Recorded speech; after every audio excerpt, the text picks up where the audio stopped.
Ummahatil mu'minin wa ala alihi thayyibin wa ala ashabil mardiyin wa ala man ittaba'ahum bi ihsanin wa ridwanin ila yaumiddin. Amma ba'd. Yang saya hormati dan selalu kita doakan para pemimpin kita yang hadir bersama kita pada siang hari ini, Bapak Dr. Sandi Rahmianto Habibullah, serta seluruh para pimpinan kita. Kiprahnya sangat luar biasa untuk Indonesia dan untuk pembelaan terhadap masalah Palestina dan yang lainnya. Yang saya hormati Ustaz Abdul Munim, Ustaz seluruh besar NBC yang menyelenggarakan acara ini, dan Ibu Fadilullah Jami'ah dan Assalamualaikum.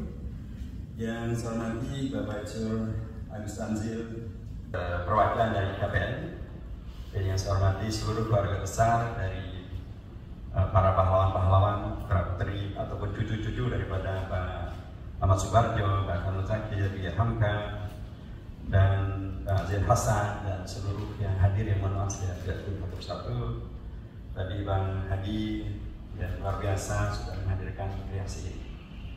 Pertama tentu syukur kepada Allah SWT. Alhamdulillahirabbil alamin, dalam kondisi apapun kita oleh Allah diberi kesempatan untuk terus menyegarkan ingatan sejarah, ingatan tanggung jawab, ingatan syukur, dan ingatan potensi berkontribusi ke depan. Dan kita sampaikan jazakallahu khairan kepada NBC yang menjalankan acara ini dan seluruh pihak yang telah berkontribusi terselenggaranya acara yang sangat bersejarah ini. Saya terus terang sangat mengapresiasi kegiatan ini, termasuk juga kegiatan menggabungkan antara penulisan sejarah, fenomena sejarah, faktum sejarah, dan tadi yang diingatkan oleh Bapak Dubes Andi Rahmianto tentang strategisnya, tempat, waktu, kondisi sekarang dan yang akan datang. Pak Andi, mohon maaf sedikit saya klarifikasi. Nama saya bukan Nur Hidayat, Bapak. Nur Hidayat itu kasus Talang Sari, Bapak. Yang dikejar-kejar sama Pak Hendro Pilono. Saya orang baik saja. Saya Hidayat Nur Wahid, Bapak. Hidayat Nur Wahid. Bolak-balik tapi ini kadang-kadang perlu dikatakan juga. Pernah ada salah paham itu. Saya ditanya ke sana, saya bukan. Baik, sejarah adalah bagian daripada apa yang menampilkan, dan bahkan dalam Al-Quran ada satu surah khusus namanya surah Al-Qasas, yang maknanya adalah kisah, sejarah, kisah-kisah. Imam Abdullah ibnu Al-Abbas atau Ibnu Abbas ketika ditanya kenapa dalam Al-Quran banyak kisah, banyak pemaparan sejarah, kata beliau, li'anna qissatan jundun min junudillah, karena kisah sejarah itu bagian daripada jundi-jundinya Allah SWT, bagian dari pasukan-pasukan Allah SWT, untuk mengingatkan yang lupa, menyemangati yang lemah, untuk menegaskan bahwa kebenaran akan tetap bisa diperjuangkan, dan akhirnya yang menang adalah kebenaran, dan yang memperjuangkan kebenaran sesulit selama apapun kondisinya. Wa qul ja'al haqqu wa zahaqal batil innal batila kana zahuqa. Yang penting bagaimana hak itu jangan sampai yang datang terjatuh. Antara Hamzah dan itu hal yang berbeda. Nah, bagian daripada kebenaran itu adalah mentaufikkan, mendokumentasikan sejarah ini. Karena kalau tidak ditampilkan, ya orang tidak tahu. Seperti disampaikan oleh Ustaz Hadi tadi, orang tidak tidak aware. Ma'indah ma'yawahkan daur tarikh ini. Jadi disampaikan dalam buku ini, saya sudah baca sekalipun mohon maaf belum selesai. Satu yang sangat diapresiasi.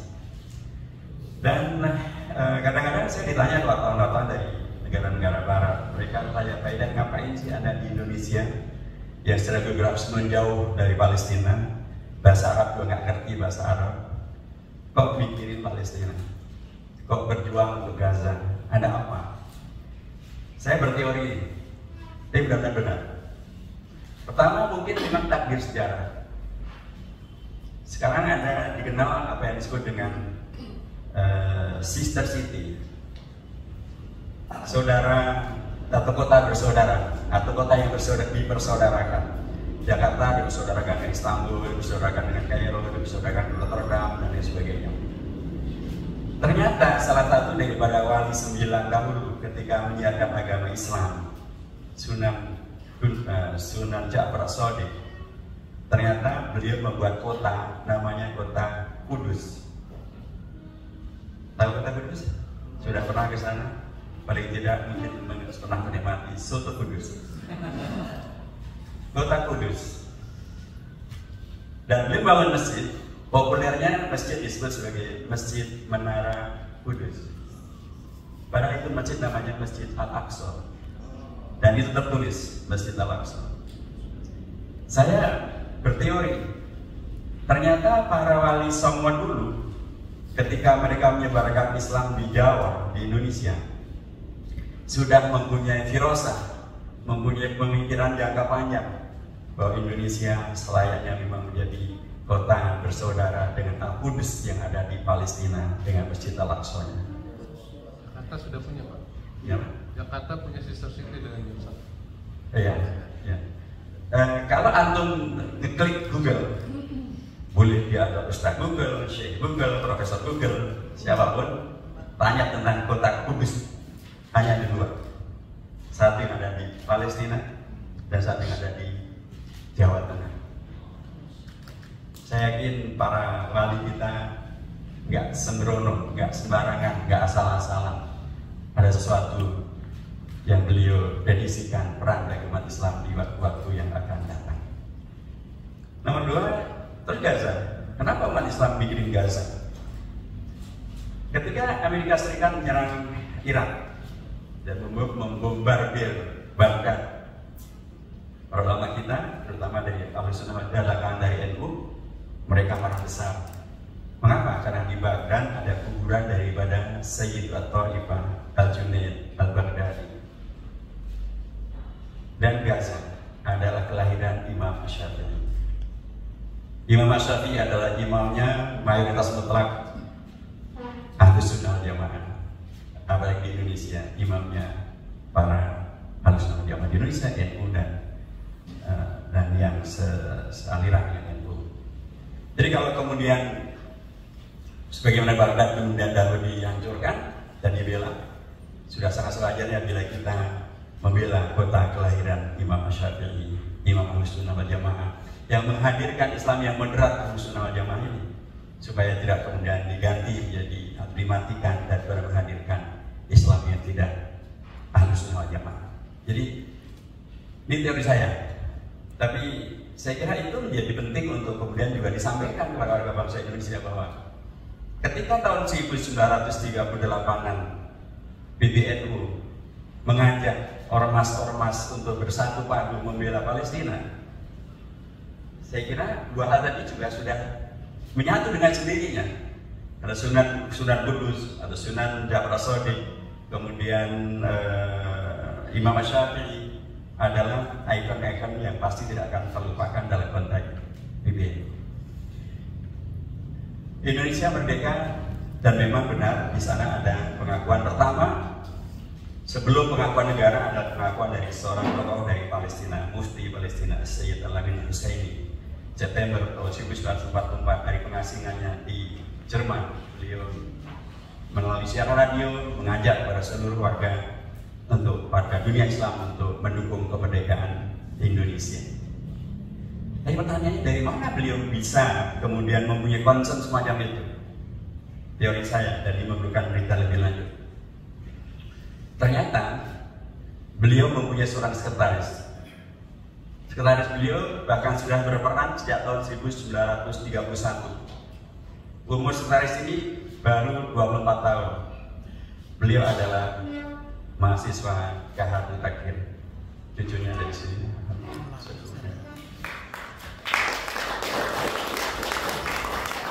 Saya membaca salah satu terbitan bahwa pada tahun 1931 Kaharul Takir umurnya 24 tahun sudah dipercaya oleh Sayyid Al-Amin Husaini menjadi sekretaris penyelenggaraan satu konferensi internasional membela Palestina. Ini saya kira juga perlu, setahu saya belum tergantung dalam buku ini ya. Tahun 1937 sepulang beliau ke Indonesia, Haji Kaharul Takir dipercaya memimpin delegasi Indonesia bersama dengan lebih dari 30 organisasi Islam, organisasi massa Indonesia untuk menghadiri suatu konferensi internasional tentang bela Palestina di Syam, di Damaskus, untuk lagi-lagi membela Palestina. Dari dua peristiwa ini, menurut saya menjadi sangat wajar ketika tahun 44 dan Kiai Haji Kahmul Zakir sangat aktif waktu masih mahasiswa belum Kiai Haji. Harus lagi Haji karena pasti bukan Kiai Haji. Dia kan laki-laki. Kalau perempuannya ini.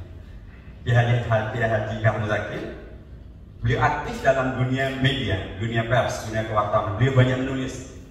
Pastilah beliau juga menulis tentang perjuangan bangsa Indonesia. Karena nanti beliau menjadi anggota BPUPK, anggota Panitia 9. Beliau pasti diakui perannya dalam memperjuangkan kemerdekaan Indonesia. Di Timur Tengah dengan tulisan-tulisan ini, itulah yang kemudian membuat saya telah menulis saya ini menjadi penuh dengan kesadaran tentang Indonesia merdeka itu apa. Karenanya beliau tanpa ragu tanggal bulan September tahun 44 itu di Jerman menyampaikan tentang dukungan bagi Indonesia merdeka. Dari kalangan NU tadi sudah disebutkan dari Haji Ahmad Siddiq yang melakukan hal ini.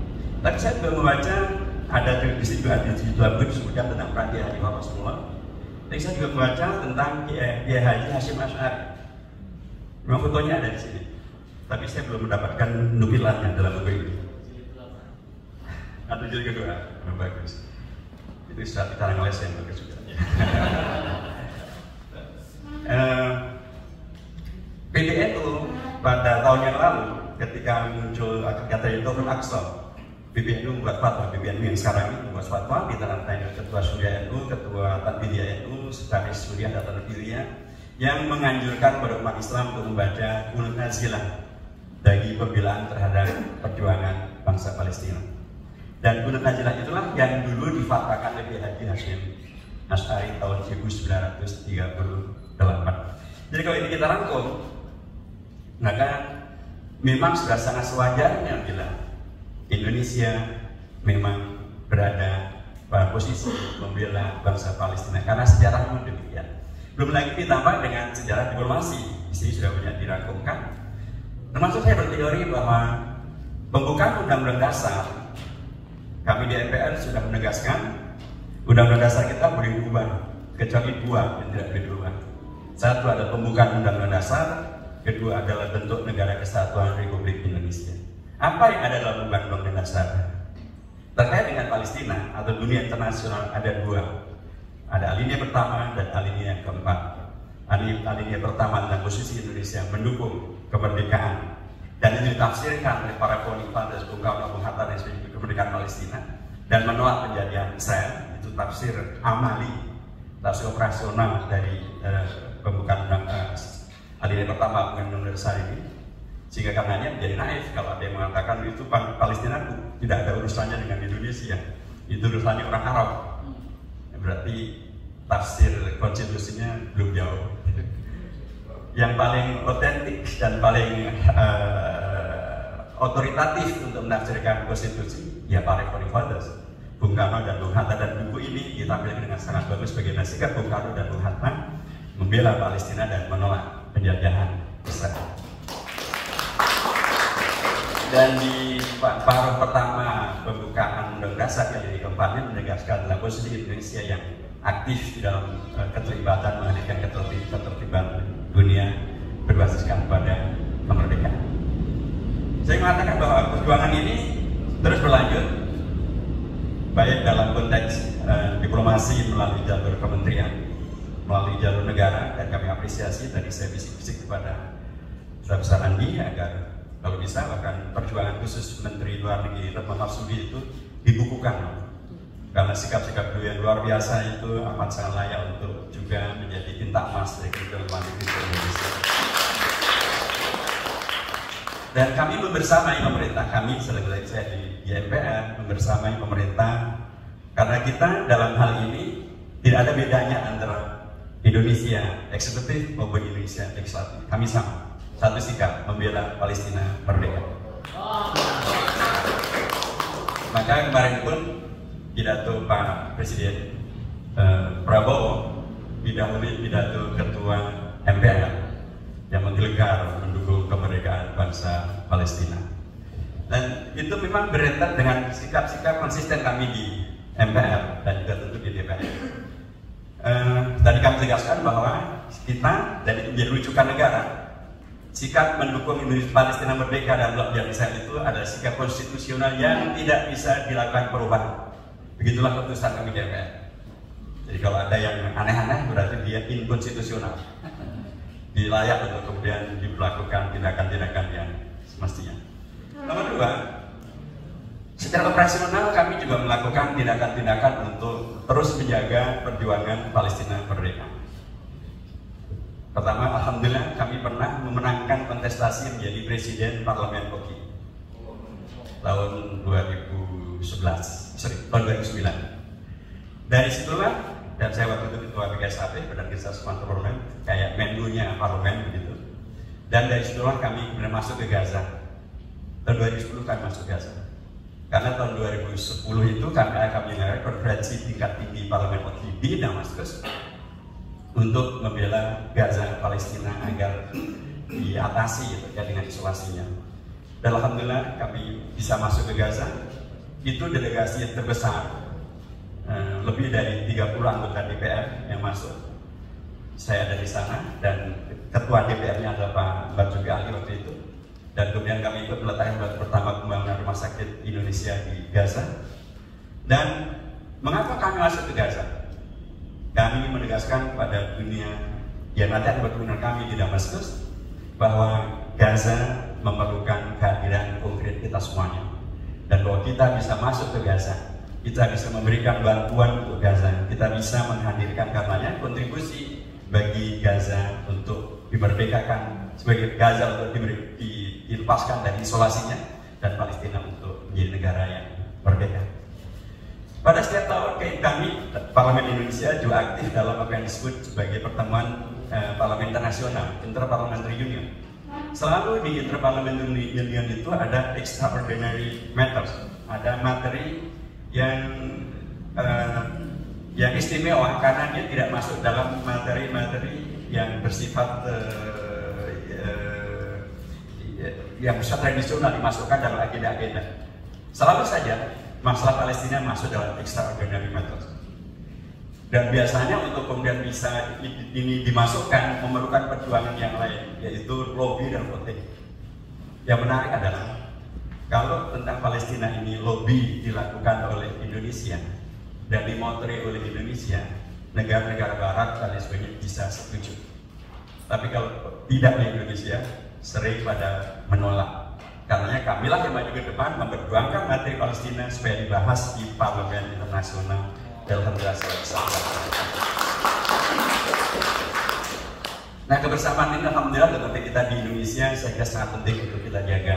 Dan juga sangat bersyukur bahwa masyarakat, publik, ormas-ormas Islam, pemuda, bahkan kemarin baru kali ini Muhammadiyah memerintahkan pada seluruh kampusnya di seluruh Indonesia dan sekolah-sekolahnya, para guru besar, para dosennya, para gurunya, para murid, para mahasiswanya untuk keluar demonstrasi membela Gaza, membela Palestina. Kalau ini kemudian terus bisa kita jaga, dan alhamdulillah ada komunitas-komunitas yang terus melakukan pembelaan terhadap Masjidil Aqsa. Sebenarnya tidak pada bosan melihat saya di depan kedutaan Amerika Serikat demo membela Palestina. Saya kira ini ada satu fakta bahwa Indonesia memang konsisten dengan apa yang telah ditetapkannya sendiri. Dan Indonesia karenanya mudah-mudahan saya sampaikan dalam beragam rilis saya, ini juga mendapatkan satu momentum yang luar biasa bagus. Dunia memang tidak lagi baik-baik saja, tapi ada secercah harapan lebih baik bagi Palestina. Dari begitu banyaknya kejahatan yang dilakukan, tapi baru kali ini seluruh negara POKI, seluruh negara Liga Arab, bahkan seluruh negara ASEAN menyetujui resolusi Majelis Umum PBB menindaklanjuti fatwa dari Mahkamah Internasional bahwa pendudukan Israel di Palestina adalah ilegal, dan karena Israel harus meninggalkan tanah-tanah penjajahan pendudukannya dalam waktu minimal maksimal 12 bulan. Baru kali ini. Nah, amat sangat bagus bila kemudian momentum bersejarah ini bisa dimaksimalkan oleh Indonesia. Pemerintah pasti akan amat sangat terbantu bila kemudian warga sipil, organisasi massa, organisasi mahasiswa, masyarakat, parlemen, kita semuanya bersatu padu bersama dengan pemerintah membela bangsa Palestina. Karena bahkan bayangkan, Singapura yang mempunyai hubungan dengan Israel saja mendukung resolusi tersebut. Muantai yang mempunyai hubungan dengan Israel mendukung resolusi Majelis Umum PBB tersebut. Filipina yang mayoritasnya Katolik juga mendukung. Vietnam juga mendukung, apalagi Indonesia, Brunei dan Malaysia, semuanya mendukung. Momentum yang sangat bagus ini bertemu dengan momentum global. Tadi Bapak Duta Besar Andi menyampaikan, begitu banyak komunitas-komunitas yang bahkan bukan sekedar berani demonstrasi, berani menarik duta besar mereka di serangan, bahkan berani memutuskan hubungan dengan Israel. Terakhir adalah Honduras, sebelumnya ada Colombia, sebelumnya ada Haiti, sebelumnya ada negara-negara Bahamas. Jadi ini momentum yang amat sangat baik untuk dimaksimalkan. Karenanya jangan dimubadirkan. Momentum kita pada kali ini, Sumpah Pemuda, sejarah, mudah-mudahan akan menyegarkan ingatan kita kembali bahwa kita adalah bangsa yang mempunyai sejarah, dan sejarah itu adalah sejarah yang sangat bagus, sangat diharapkan, sejarah membela kemerdekaan Palestina, menolak penjajahan Israel. Dari demikian dan selamat sekali lagi, barakallahu fikum. Assalamualaikum warahmatullahi wabarakatuh.